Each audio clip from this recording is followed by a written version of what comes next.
couple of days ago, this week, and late last week, I shared with you the information from Jeffrey Immelt of General Electric, who was in Rome at a private dinner and told the truth about the relationship of Obama and business in America and the private sector and the destructive nature of his policies.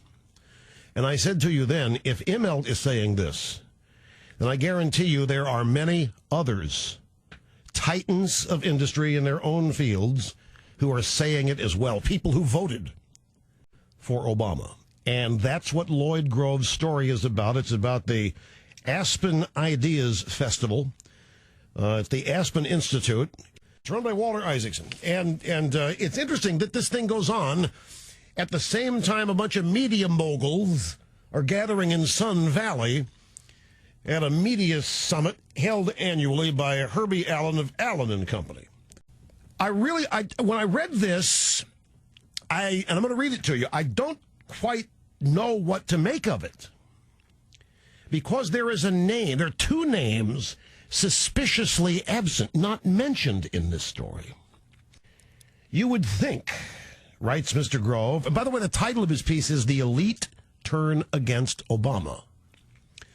You would think the well-heeled and enlightened eggheads at the Aspen Ideas Festival, which is running all week in Aspen, with heady panel discussions, earnest disquisitions involving all manner of deep thinkers and do-gooders, would be receptive to an intellectually ambitious president with big ideas of his own. In a way, the folks attending the Aspen Ideas Festival, which is put on in conjunction with the Atlantic Monthly Magazine, might even be seen as Obama's natural base, but apparently not so much. Mort Zuckerman, owner of the New York Daily News and U.S. News and World Report, and a real estate baron, a billionaire in his own right. Mort Zuckerman, the real problem that we have are some of the worst economic policies in place today that, in my judgment, go directly against the long-term interest of this country. This is Mort Zuckerman speaking to a cavalcade of liberal Democrats, Harvard professors at the Aspen Institute. Now, this is Mort Zuckerman's way of saying, what the hell is going on here? This doesn't appear to be just wrong-headedness or accidental. Mort Zuckerman, the real problem we have are some of the worst economic policies in place today that, in my judgment, go directly against the long-term interest of this country. Now, how is what Mort Zuckerman said there any different than us saying we have a regime governing against the will of the American people? Here is Harvard business and history professor Niall Ferguson, or maybe it's Neil, I don't know how, Niall. During Monday's kickoff session, the Harvard professor of business and history said, if you're asking if the United States is about to become a socialist state, I'd say it's actually about to become a European state with the expansiveness of the welfare system and the progressive tax system like what we've already experienced in Western Europe.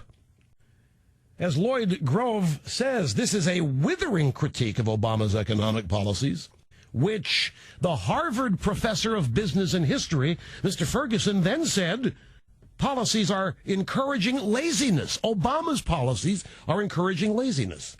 He continued, the curse of long-term unemployment is that if you pay people to do nothing, they'll find themselves doing nothing for very long periods of time. Long-term unemployment is at an all-time high in the United States, and it is a direct consequence of a misconceived public policy. So you have Zuckerman, and now you have Ferguson.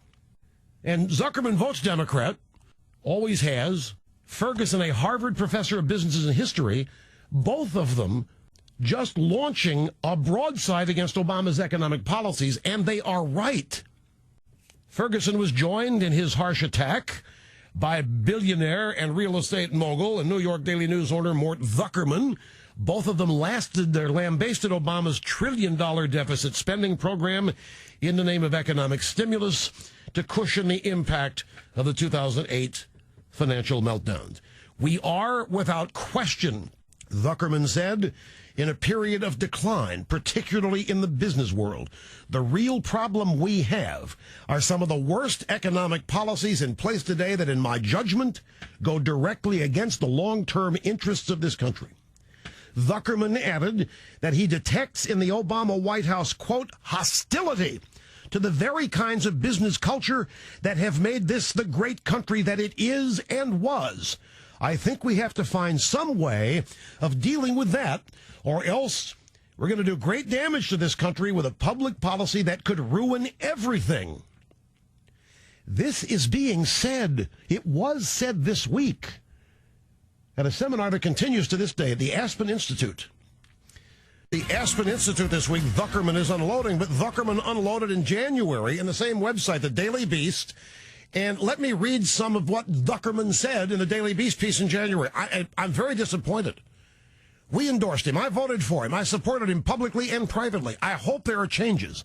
I think he's already laid in huge problems for the country. The fiscal program's a disaster. You have to get the money as quickly as possible into the economy. They didn't do that. By the end of the first year, only 1/3 of the money was spent. Why is that? Zuckerman ended his January piece by saying, I can't predict things 2 years from now, but if he continues on the downward spiral he's on, he won't be reelected. That was Mort Zuckerman, January, Daily Beast. Lloyd Grove writes to the Daily Beast, Zuckerman's out at the Aspen Institute with a bunch of other people are all saying the same thing. Zuckerman added he detects in the Obama White House hostility to the very kinds of business culture that have made this great country that it is and was. I think we have to find some way of dealing with that. And by the way, he's not saying this to the reporter. He's saying this on a seminar, on a panel, to the assembled audience. There are hundreds of people at this thing. It's not going on in private. The Harvard professor of history and business, Mr. Ferguson, said, the critical point is, if your policy says you're going to run $1 trillion deficit for the rest of time, you are riding for a fall. It really is goodbye. He added, can I say that having grown up in a declining empire, he's from the UK, I do not recommend it. It's just not a lot of fun to actually decline. Ferguson called for what he called radical measures. I can't emphasize strongly enough the need for radical fiscal reform to restore the incentives for work and remove the incentives for idleness. He praised really radical reform of the sort that, for example, Paul Ryan has outlined in his wonderful roadmap for radical root and branch reform, not only of the tax system, but of the entitlement system, and unleash entrepreneurial innovation. He's citing a Republican in the House of Representatives as a guy who has a great radical reform idea for the economy. Otherwise, the professor warned, do you want to be a kind of implicit part of the European Union? I would advise you against it. All of this was greeted by hearty applause from a crowd that included Barbra Streisand and her husband James Brolin. Depressing but fantastic, Streisand told Lloyd Grove afterwards, rendering her verdict on the session so exciting, so wonderful. Brolin said, it's mind-blowing. Now, folks, you know that we are in deep doo-doo. We are in huge trouble when Barbra Streisand starts making more sense than the Republican Party does. When Barbra Streisand is more willing to call this administration for what it is than anybody in the Republican Party is, you know we got a problem. Here you have Mort Zuckerman, who admits campaigning for, donating to, voting for Obama, expressing his fear that this is not accidental, it's not some doomcough, that there is a hostility in the White House to the things that have made this country great. Jeff Immelt said the same thing in private speech at a dinner in Rome. I'm just telling you this unprecedented. This kind of a seminar, the Aspen Institute. I mean, this is not, a bunch of Reagan wannabes showing up here.